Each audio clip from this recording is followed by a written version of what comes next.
Okay, finally, nandito tayo sa loob, no? Okay, nandito tayo sa Goldfinch Residences, Luxorville.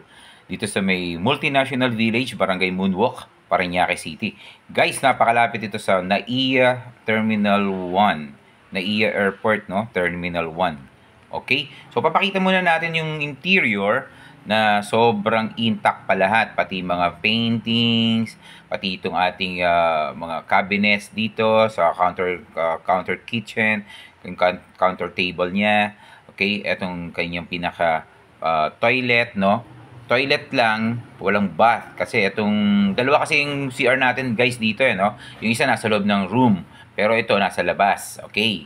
Ayan. So, powder room, at the same time may toilet. Okay. Pwede rin siya maligo.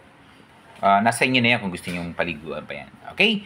So guys, yung mahalaga rito, malinis, konting linis lang, konting, kunya, kung gusto nyo pang hilamusan ng pintura, pwede rin.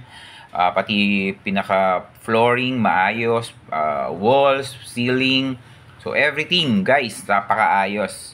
Okay. So pakita pa natin tong pinaka-loob ng room. Ito na siya. Okay? This is 34.94 square meters, one bedroom condominium. Okay. Ito guys, pwede itong maging office din. Nasa inyo yan kung anong gusto nyo gamitin dito sa area na yon. Meron siyang built-in cabinet. Ayan. Okay. So, napakaganda ng yung pintura guys. Parang pwedeng linis lang to. Ito yung sinasabi ko. Toilet and bath dito sa loob ng room. Okay. So, talagang panalo. Diba? Panalong panalo. Okay. So, ang halaga nito guys, total contract price, 2,620,500 pesos. Okay. So guys, eto pa. Habang pagising mo dito, may malaking bintana rito. Dalawa yan actually. Dito sa may bandang office din, at saka dito sa pinaka-bed mo, no? Okay, ganun pa rin guys.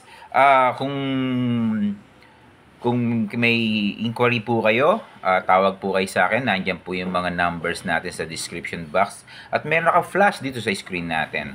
Okay? At huwag niyong kalimutang mag-subscribe sa channel natin. At i-click nyo na rin yung notification bell para nanonotify pa kayo sa mga bago pa nating video na ipapakita. Ayan. Okay? So, magandang hapon po sa inyo. Marami pong salamat. Bye!